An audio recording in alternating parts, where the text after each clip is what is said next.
saya Magdalena Angel Fedrika. Pada video kali ini kita akan belajar tentang present active indikatif dan second declension atau deklensi kedua dari bahasa Yunani Koine.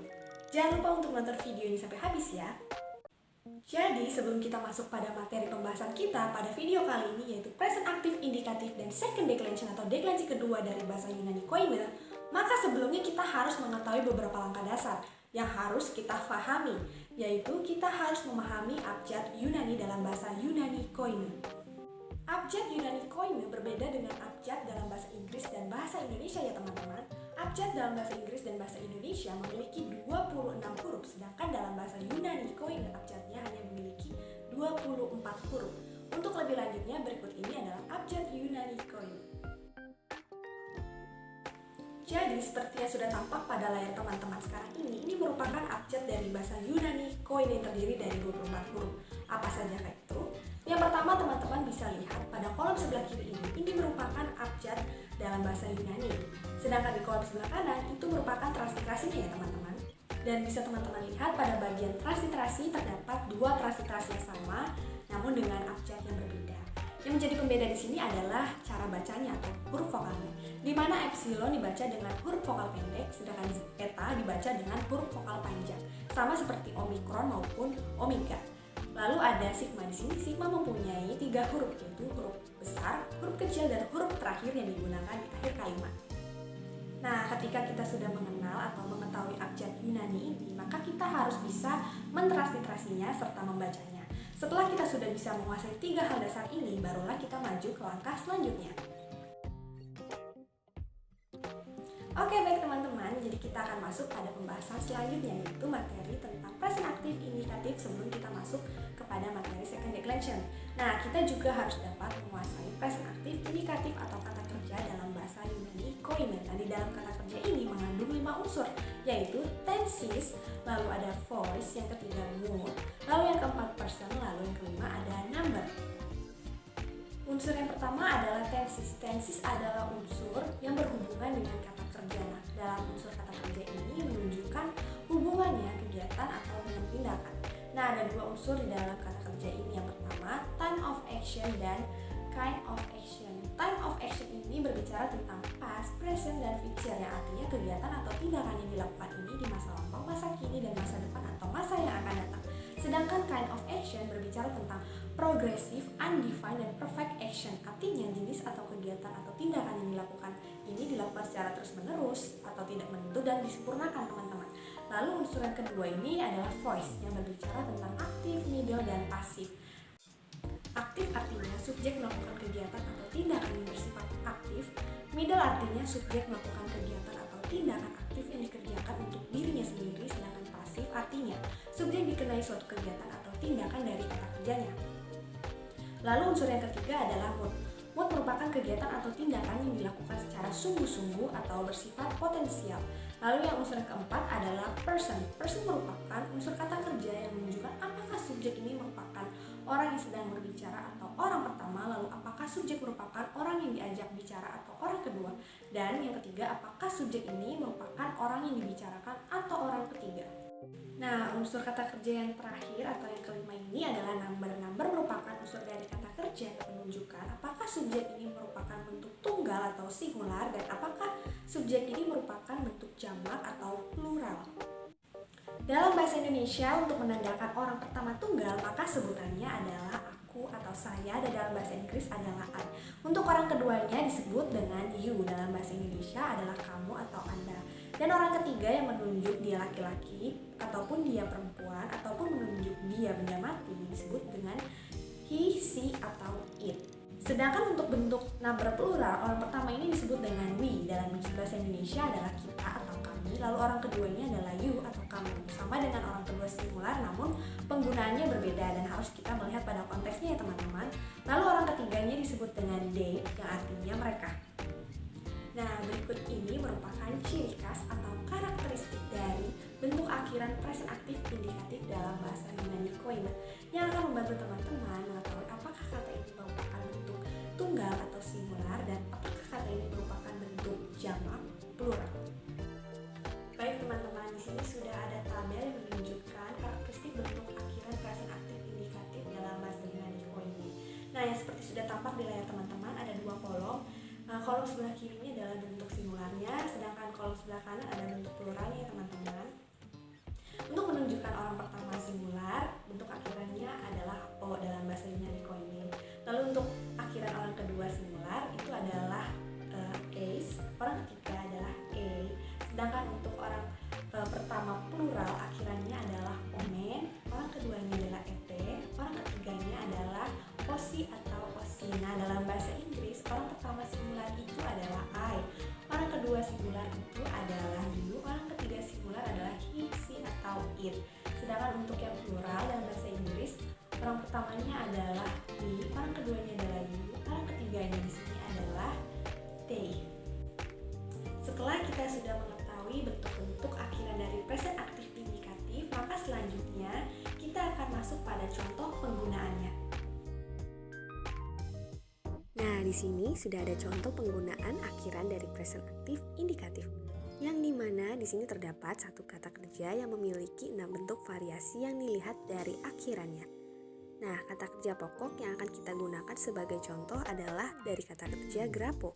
Jika diterjemahkan ke dalam bahasa Inggris, maka akan artinya menjadi I write. Nah, ketika untuk menunjuk orang pertama singular, maka akhirannya tidak akan berubah ya teman-teman, karena ini merupakan kata dasarnya, tetap menjadi grapo, dan artinya juga akan tetap menjadi I write. Namun, untuk menunjuk orang kedua singular, akhirannya akan menjadi grapeis, dan terjemahannya menjadi you are right. Dan untuk menunjuk orang ketiga singular, maka akan menjadi grapei, terjemahannya menjadi he atau she atau it is right. Dan untuk orang pertama plural, maka akhirannya menjadi grapomen, terjemahannya menjadi we are right. Untuk orang kedua plural, akhirannya menjadi grapete, terjemahannya menjadi you are right. Dan untuk orang ketiga plural, maka akhirannya menjadi graposi atau graposin, dan terjemahannya menjadi they are right. Nah, setelah kita sudah menguasai dan memahami present aktif indikatif, maka langkah selanjutnya kita akan masuk pada materi pokok kita, yaitu second declension atau deklensi kedua dari bahasa Yunani Koine. Jadi, setiap kata benda atau nouns Yunani terdiri dari 3 kategori. Yang pertama, case. Case merupakan fungsi dari kata benda dalam hubungannya dengan kata-kata dalam kata tersebut atau kalimat tersebut. Lalu ada yang kedua, gender. Gender ini merupakan kata benda yang terdiri dari 3 jenis. Apa saja itu? Pertama ada maskulin, feminim, dan neuter. Namun dalam second declension kita hanya akan membahas 2 gender saja teman-teman, yaitu gender maskulin dan gender neuter. Lalu yang ketiga adalah number. Nah, number ini merupakan dari kualitas kata benda yang menunjukkan apakah kata benda tersebut ini berbentuk tunggal atau singular dan berbentuk jamak atau plural. Selanjutnya bisa teman-teman lihat di sini bahwa ini merupakan akhiran dari kata benda maskulin dalam deklensi kedua. Nah, pada kolom paling kiri ini merupakan case atau kasusnya, yaitu di sini ada case nominatif, genetif, ablatif, datif, lokatif, instrumental, akusatif, dan juga vokatif. Dan untuk kolom sebelah kanannya itu merupakan bentuk akhiran dari singular dan juga pluralnya teman-teman. Dan bisa teman-teman lihat di sini bahwa os merupakan bentuk akhiran untuk singular, sedangkan oi merupakan bentuk akhiran untuk pluralnya yang akan ditranslation menjadi e atau de, tergantung dari artikel di dalam bahasa Yunani-nya, yaitu jika penggunaan e atau de tergantung dari keberadaan artikel yang mengikuti nomina. Jika terdapat artikel, maka umumnya digunakan de, jika tidak, maka dengan e atau en, dan fungsi dasarnya sebagai subjek. Selanjutnya pada case genetif dan ablatif, yang dimana mereka memiliki akhiran yang sama, yaitu o untuk bentuk singular dan on untuk bentuk pluralnya. Dan translationnya untuk genetif adalah of, sedangkan ablatif adalah from. Dan untuk menemukan apakah dia genetif atau ablatif dapat dilihat dari konteks kalimatnya. Fungsi dasar genetif adalah sebagai deskripsi, sedangkan ablatif adalah separasi. Berikutnya kita dapat lihat pada case datif, lokatif, dan instrumental, yang dimana mereka sama-sama memiliki akhiran o untuk bentuk singular dan ois untuk bentuk pluralnya.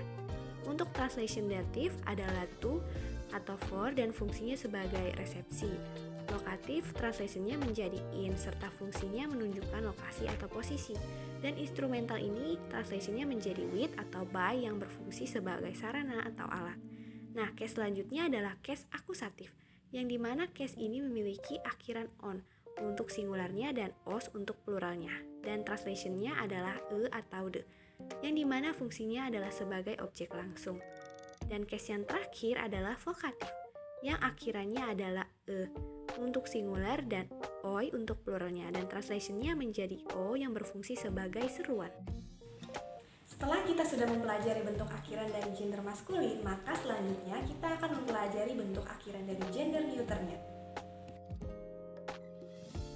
Untuk pembahasan bentuk akhiran gender neuter kurang lebih akan sama seperti gender maskulin, yaitu terletak di translation dan fungsi dasarnya. Yang menjadi pembeda di sini adalah di bentuk akhiran singular dan pluralnya pada case nominatif, akusatif, serta vokatif, di mana akhiran untuk gender neuter case nominatif singularnya adalah on dan pluralnya adalah a. Lalu pada case akusatif dan vokatif, akhiran singularnya adalah on sedangkan pluralnya adalah a. Oke baik teman-teman, jadi pembahasan selanjutnya kita akan pelajari tentang artikel dari bahasa Yunani Ko ini. Jadi di dalam bahasa Yunani Ko ini terdapat kelompok atau pembagian artikel berdasarkan case, gender, dan numbernya. Nah, di sini dapat teman-teman lihat bahwa artikel ho merupakan artikel pada case nominatif singular maskulin dan bentuk neuternya adalah to. Sedangkan bentuk plural artikel dari case nominatif maskulin adalah oi dan ta untuk neuternya. Begitupun dapat teman-teman lihat pada case lainnya. Dan semua pembagian artikel ini nantinya akan kita terjemahkan sebagai kata the. Nah, sekarang kita akan masuk pada pembahasan parsing second declension. Parsing adalah cara untuk menganalisis sebuah kata dengan memecah sebuah kalimat atau kelompok kata menjadi komponen yang terpisah, agar kita mengetahui fungsi atau bentuk setiap kata dalam sebuah kalimat. Di sini sudah ada contoh kalimat dari grafomen, tois, adelpois yang akan kita parsing. Di mana grafomen itu merupakan bentuk akhiran dari kata kerja present aktif, indikatif, orang ketiga plural dari kata dasar grapo yang dapat kita terjemahkan menjadi we are right. Lalu ada toys. Toys merupakan artikel dari case datif gender maskulin bentuk plural yang artinya the, dan adelpois yang merupakan bentuk kata benda atau nouns dari case datif gender maskulin bentuk plural yang kita terjemahkan menjadi to the brothers yang tergantung pada konteksnya. Maka kalimat grafomen tois adelpois setelah diparsing, translationnya akan menjadi we are right to the brother. Demikianlah pembelajaran kita pada video kali ini, yaitu mengenai present active, indikatif, dan second declension. Semoga video ini dapat bermanfaat bagi teman-teman semuanya ya. Terima kasih dan Tuhan Yesus memberkati.